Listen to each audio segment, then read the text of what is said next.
trust anyone in my shop. No, I don't.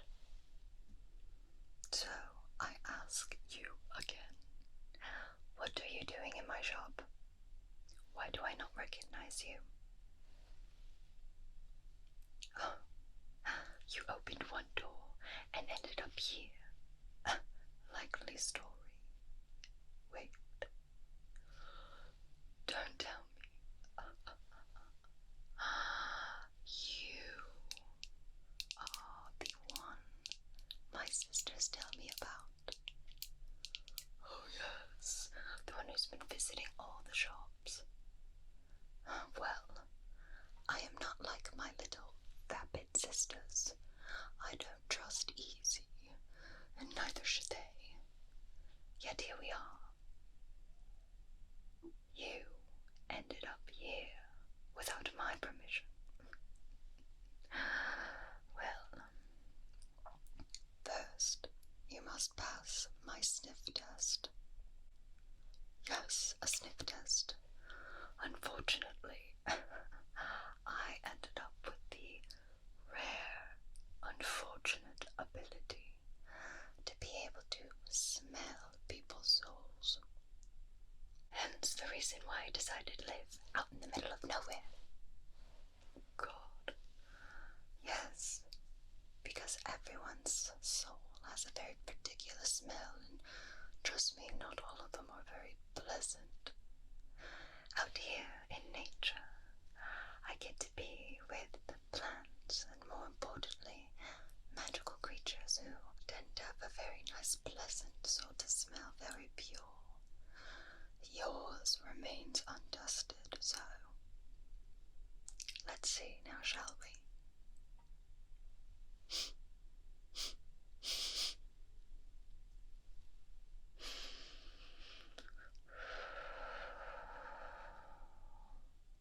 Well, it certainly isn't rotten. It's actually rather pleasant. You must pass one more test, however, before I see to you. You can never be too cautious when it comes to poachers and the like. Oh yes, they've tried to fool me quite a few times, but I've seen through their disguises, so stand there. Now this will not hurt, not a bit. Just remain still.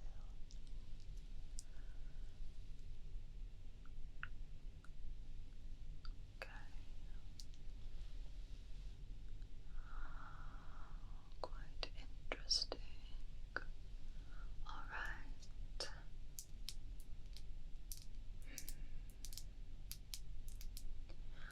Look this way. Good. Now look this way. Look up.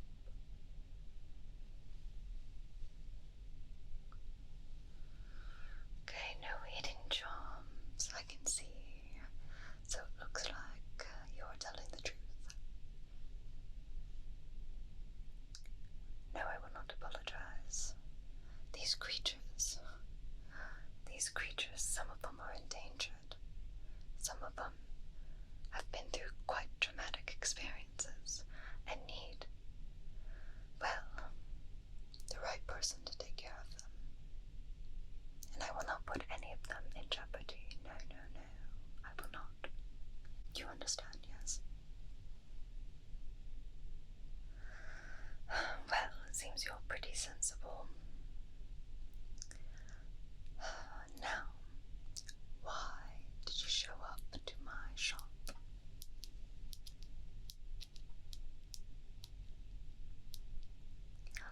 I see. I get it. Loneliness.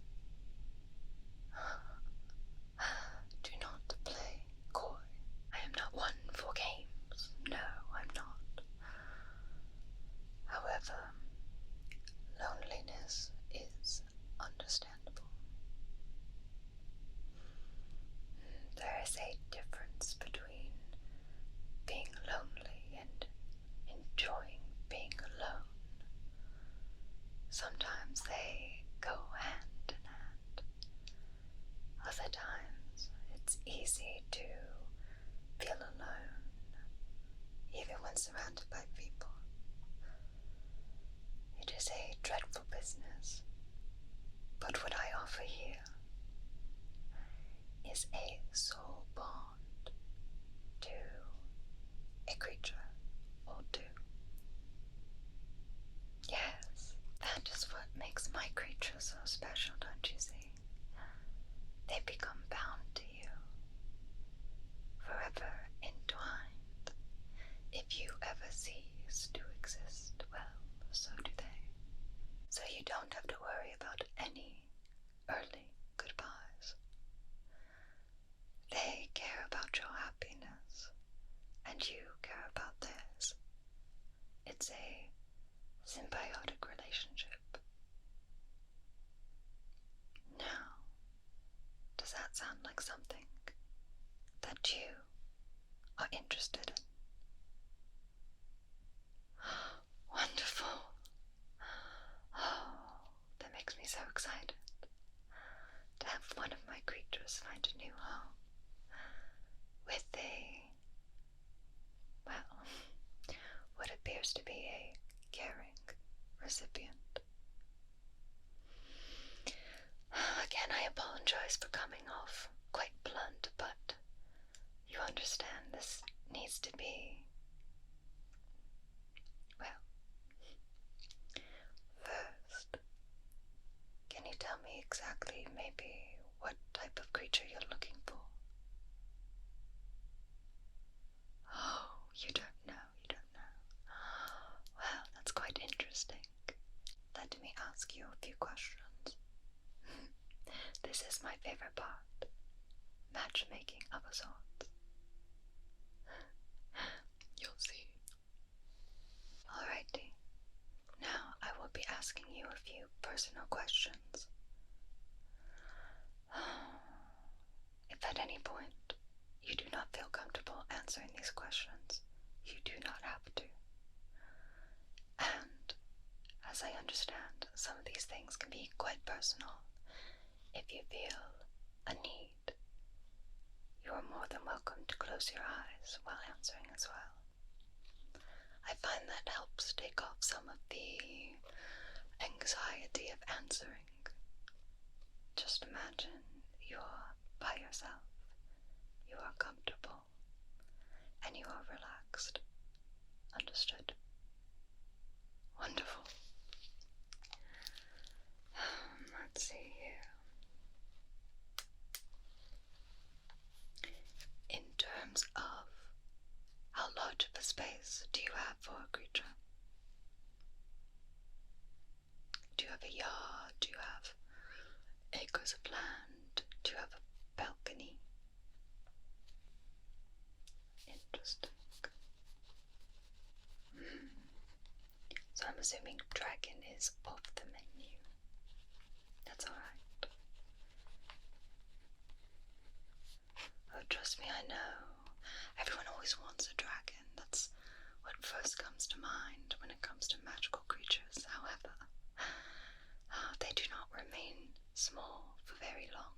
Now, do they? No. Require quite a lot of space and a lot of upkeep. Now, in terms of hobbies, do you find yourself more of an outdoorsy type of person, or are you more indoors? Maybe with a good book or a movie? Okay, interesting. Quite interesting. Do you find yourself more extroverted or introverted? Oh, trust me, that is quite important. Okay. There's no shame in being either. Trust me, I wish I could meet more people. Sometimes they have quite unpleasant scents, so to speak. I knew you would understand. Alright. Now this one is quite a big one. How much time do you have to dedicate to a creature? Yes, some creatures do require quite a bit of time dedicated to them, while some require little to none. Quite a big question. Interesting, okay.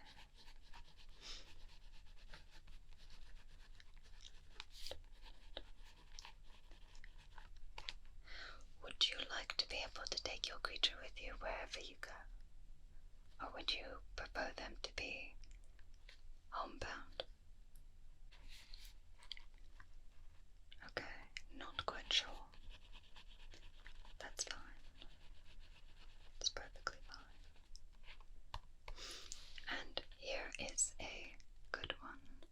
Would you prefer your creatures to be quite independent or dependent on you? Interesting. No matter what the choice is, your creature is going to be bound to you, so keep that in mind. Perfect. Interesting. Okay. Well, would you like to hear about some of your options? Yes, this is the fun part. For this information here, I will give you 4 options. One, I have to completely take off the table. Being a dragon, after all, require quite a bit of time and quite a bit of money to keep it fed. A hangry dragon is never a good thing for anyone. And one of them are pixies, which I will also say nobody needs, nor does anyone want. They're more pests, really, but I allow them to stay in my forest as long as they don't bother me or anyone else for that matter. They're a bit like pocket gnomes in that respect. You're familiar with pocket gnomes, correct? Oh, I know, dreadful things, but at least they can be quite handy, even though they don't help with the rent. Well, let's see what you choose. Here in this book, I have a list of possible creatures. Are you ready? It's a big decision, however, and some of them will require you to adopt more than one, so keep that in mind, dear patron. Let's see. No.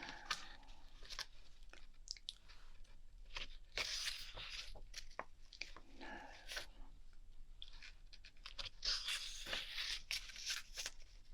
Oh, you'd have to have your own pool at the least. That's a bit inhumane. Our first choice. Phoenix. How would you enjoy being the proud owner and home to a phoenix? Majestic beings they are. Very wild and colorful. Very dependent on whoever they're soul-bound to. I know it sounds very exciting, however. Yes, phoenixes do have wonderful healing properties. But on the other side of things, they have the unfortunate habit of exploding into flames and then being reborn as a smaller phoenix. Yes, that does mean you're going to have to spend a lot of time nurturing a baby phoenix for the rest of your life until it is grown and then, well, explodes again, and then the process repeats over and over and over and over again. So it is quite the commitment. It can be quite rewarding. However, it is not for the faint of heart. I imagine a lot of diapers in your future. Yes, so is that something you would be interested in?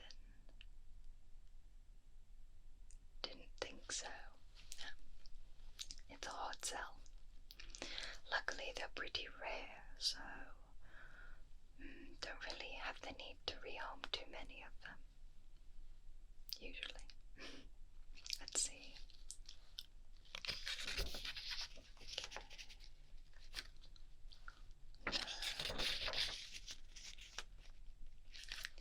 I'm going to throw it out there. How do you feel about rats? No. Not very magical, but I do have a lot of them, so I thought I'd give it a try. Unicorns, no, you'd have to have your own stable. Not many do.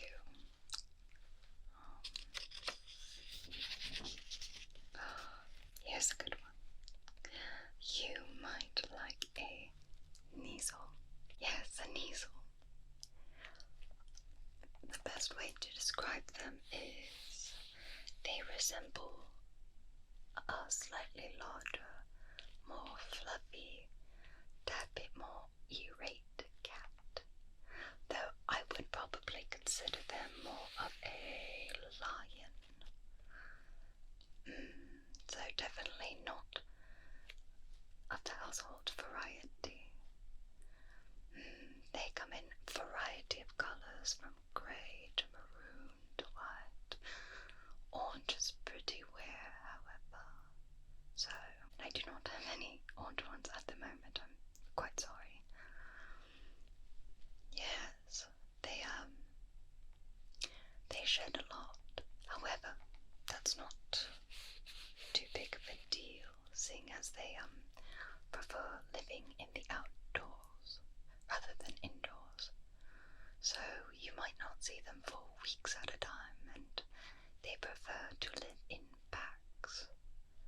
So if you decide a Kneasel is the better for you, you'd need to get more than one. It's a pack mentality thing. They will be quite upset if they only have the one, and will cause quite the scuffles no matter where you are.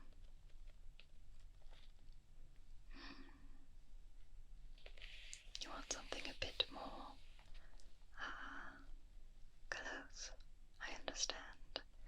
Kneasels then are not that independent streak for miles and miles and miles. Let's see here. No.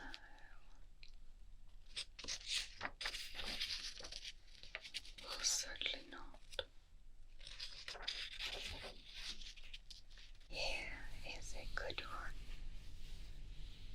Though, dear patron, tell me, how do you feel about arachnids? Yes, spiders. They do make lovely silk and can be carried with you from room to room or place to place.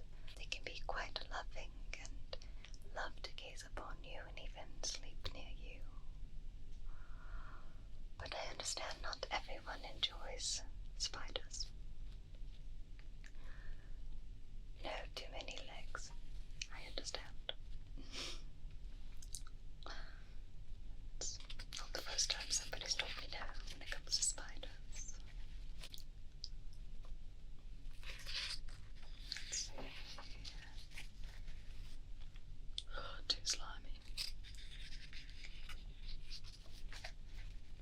Too talkative. No, you do not want that.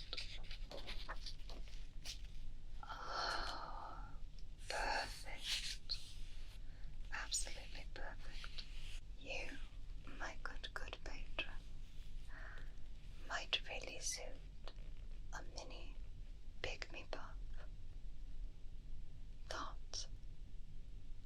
Oh yes, they are small, round, fluffy beings without a face or hands or legs. All they do is want to be warm and loved by whoever they are soulbound to, and will emit very relaxing purring or trills on occasion. Yes. Now tell me, do you experience self-doubt or anxiety? I see. Yes, well,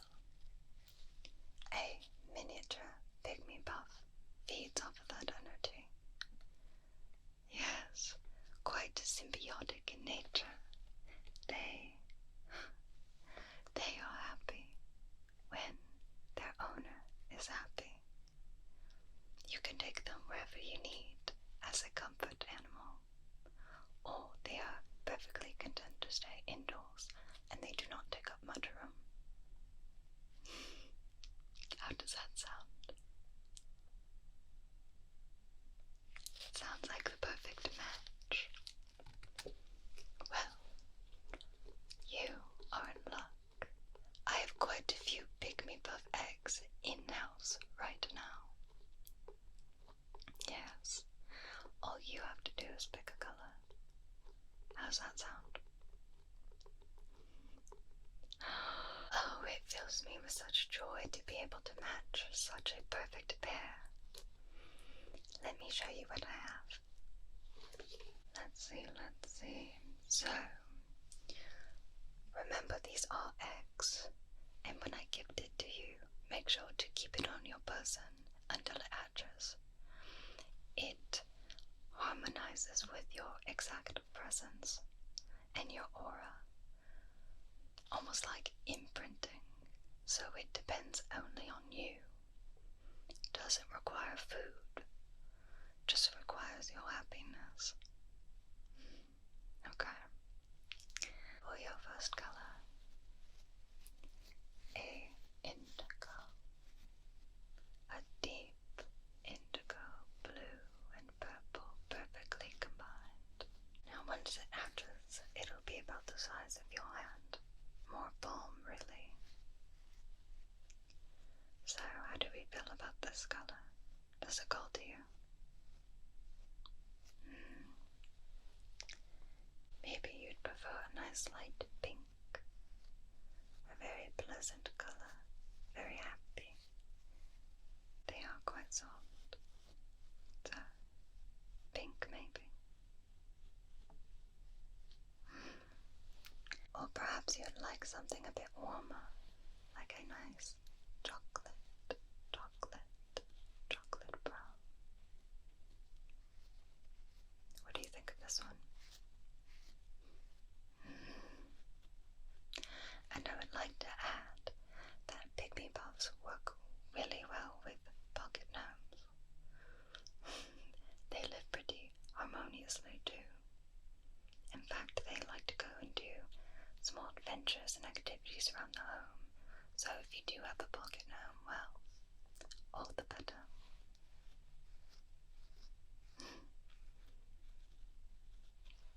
So that's the one you're going to choose. Interesting. Well, let me mark that off really quick. And here is your lovely miniature Pygmy puff. Keep it on your person until it hatches, okay? Of course. Well, dear patron, it has been a surprising pleasure to reunite you with your soul-bound loved one. Of course, I hope to hear from you again soon, but not too soon. Let's see how you deal with the Pygmy puff first, and if you're in the market for other magical creatures, well, you'll find me.